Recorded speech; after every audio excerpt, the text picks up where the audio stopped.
All right.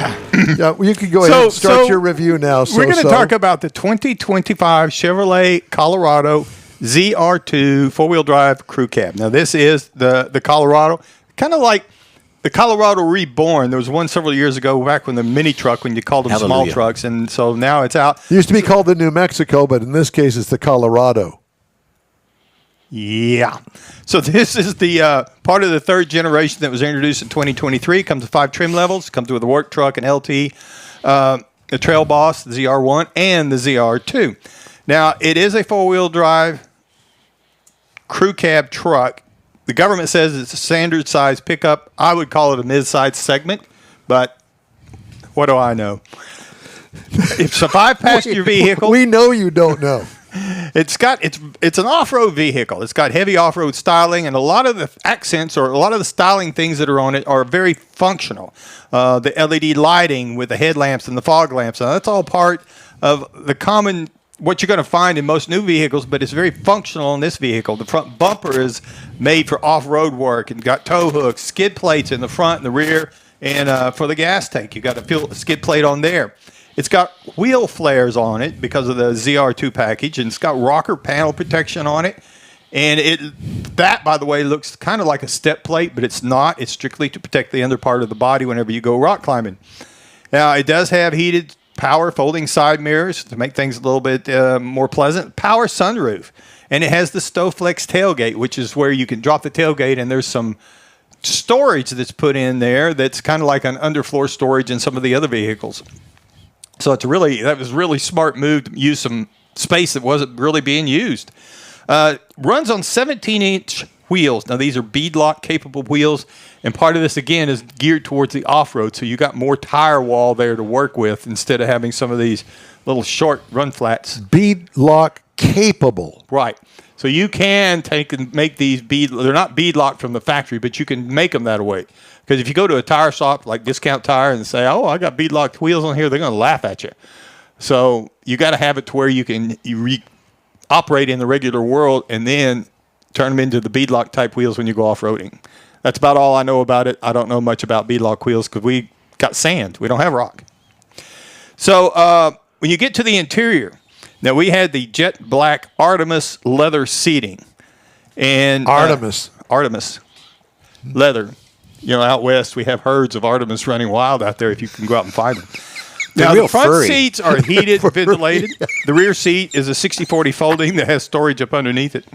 Has the 11.3-inch touchscreen in the middle of it. Now, this is where you're going to find your nav, your convenience controls, your infotainment, your Apple CarPlay, Android, all those good things. And it's also where you're going to find your surround view camera system. Now, this, again, it's very much kind of becoming mainstream, but in the off-road world that this vehicle is designed for, it's going to help you see where you're at in relation to the rocks, to the edges. This one will actually help you see what's underneath your vehicle.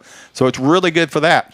And then we also have the 11-inch driver information center, and that's where you're going to find all your configurationable things you want to know about your truck. Configurationable. Yeah. And we also had the Bose premium audio system, which I really like that, particularly in a smaller vehicle like this.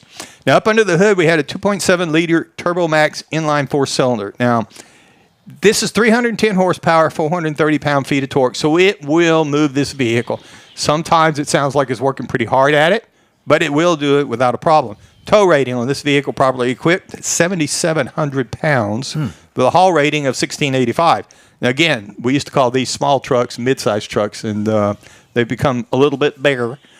The EPA says in the city you should look for 16 miles to the gallon on the Highway 16 and combined 16. Now, I drove 445.9 miles, and I got 14.3 miles to the gallon on the average. And I will tell you that during this time, it does have a very firm truck ride. Now, part of this is because of the suspension in this package. It's up higher. It gives it a little more room to move the tires and that work with that suspension to kind of smooth out some of the road imperfections. And again, to that lifted suspension, while it does make the off-roading world a lot better, it also makes getting in and out of that vehicle a little bit tougher for a short guy like me. That rock that protection down below that looks almost like a step rail. If it was a retractable step rail, I think that would make it a lot easier. I know my wife would really appreciate that whenever she had to get in and out of it. Now, if you're looking for the pricing on this thing, the work truck, the base model is down around $33,495. Now, the base trim price when you get up into that ZR2 level is $49,600. So there's a pretty good size jump, but there's several different trims in there that you can work with. MSRP is tested for this vehicle, $64,340. If you're looking for something to compare it to, the Toyota Tacoma comes in at $31,500 to start, and the Ford Ranger is around $33,800. Now, if you're looking over into the more of the SUV, CUV truck line, like a Honda Ridgeline, $40,150 is where you're going to start looking. So if you're looking for That's basically a car, by the way. Yes, with a bed on it. Mm-hmm. So that's the reason I threw it Kind in. of like an El Camino. But it still falls into... Or a Ranchero. Yes, but it falls into that same category of vehicles that this Colorado is, which I think is kind of a misnomer, if you would.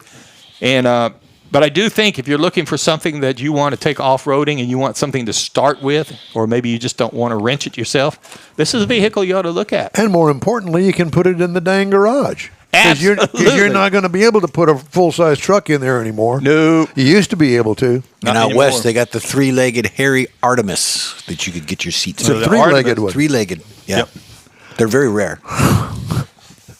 That's my review of the Does it 2025 walk Colorado upright? four-wheel drive ZR2 crew cab. It Only leaves a trail. Thank you, Mike. You're quite welcome, Are sir. you going to send that off to General Motors and say, here's my review? After I do a little editing. Time now for some...